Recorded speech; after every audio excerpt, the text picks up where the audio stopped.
Hello everyone, welcome to EduTap. So in today's 10 minutes a day series, we are going to discuss the topic accounts for an LLP यानी कि limited liability partnership. देखो, जो हमारा normal partnership firm होता है उसमें partners की जो लाइबिलिटी होती है वो अनलिमिटेड रहती है। ओके, यानी कि अगर बिजनेस को कोई लॉस हो जाए तो जो पार्टनर्स हैं उनकी पर्सनल बिलोंगिंग्स भी यूज की जा सकती हैं पार्टनरशिप फर्म का पैसा चुकाने के लिए, जो क्रेडिटर्स का पैसा है वो चुकाने के लिए। तो वो ज़्यादा प्रॉब्लमेटिक है। और उसमें ऐसा भी होता है कि किसी पार्टनर की डेथ हो जाए, रिटायर हो जाए, तो पार्टनरशिप फर्म जो है वो खत्म हो जाता है, क्योंकि उसका परपेचुअल सक्सेशन नहीं होता है। पार्टनर कोई चला जाए तो फिर पार्टनरशिप फर्म पे बहुत इम्पैक्ट पड़ता है। इसीलिए फिर एक नए टाइप की पार्टनरशिप लाई गई, एलएलपी यानी कि limited liability partnership, under the LLP act 2008। इसमें जो पार्टनर्स की लायबिलिटी होती है वो लिमिटेड होती है, जितना उन्होंने कैपिटल कंट्रीब्यूट करना है उतना ही करेंगे, पर्सनली वो लायबल नहीं होते हैं। और पार्टनर्स के आने जाने से पार्टनरशिप फर्म को फर्क नहीं पड़ता है। पार्टनरशिप फर्म जो एलएलपी होता है उसमें परपेचुअल सक्सेशन है, कोई आए जाए फर्क नहीं पड़ता। मिनिमम 2 पार्टनर्स होने चाहिए और हर पार्टनरशिप फर्म में कम से कम 2 डेजिग्नेटेड पार्टनर्स होने चाहिए, जो सारा फॉर्मेलिटीज देखते हैं।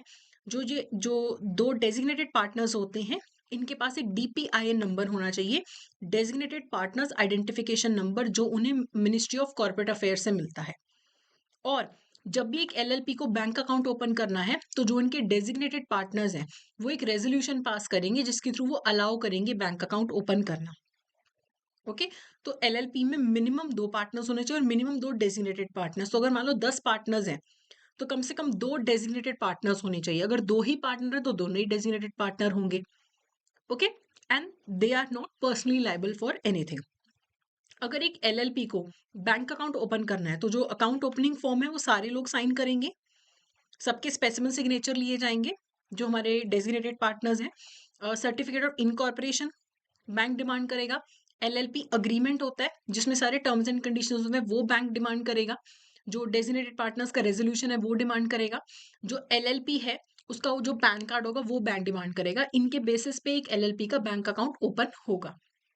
ठीक है, एक स्मॉल एलएलपी भी एक चीज होती है जहां पे जो कंट्रीब्यूशन है does not exceed 25 lakh rupees, और जिसका टर्नओवर जो है as per the statement of accounts and solvency वो 40 लाख रुपीज से ज्यादा नहीं है प्रीवियस ईयर का, तो उसे स्मॉल एलएलपी माना जाता है। कि कंट्रीब्यूशन 25 लाख से ज्यादा नहीं, टर्नओवर 40 लाख से ज्यादा नहीं, तो उसे स्मॉल एलएलपी माना जाता है। तो स्मॉल एलएलपी में काफी बेनिफिट्स हैं जो कंपनीज के होते हैं, लेकिन कंपनी जितनी फॉर्मेलिटीज नहीं है और पार्टनरशिप फर्म जितना रिस्क नहीं है। ठीक है, पार्टनरशिप फर्म में सारे पार्टनर्स एक दूसरे के और पार्टनरशिप फर्म के एजेंट्स के तौर पे काम करते हैं। म्यूचुअल भी एक दूसरे के एजेंट होते हैं, लेकिन एलएलपी में पार्टनर्स एक दूसरे के म्यूचुअल एजेंट्स नहीं होते हैं, they work only for the partnership firm.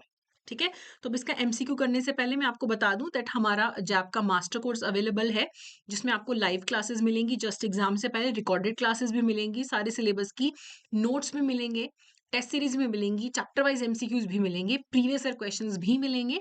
तो जैप 75 कोड आप यूज कर सकते हैं फॉर 75% ऑफ। एंड अगर कोई डाउट है तो आप हमें hello@edutap.co.in पे मेल करके भी पूछ सकते हैं। तो क्वेश्चन का आंसर आप मुझे कमेंट सेक्शन में दीजिएगा। Which are the following statements are correct regarding the operation and rules of an LLP?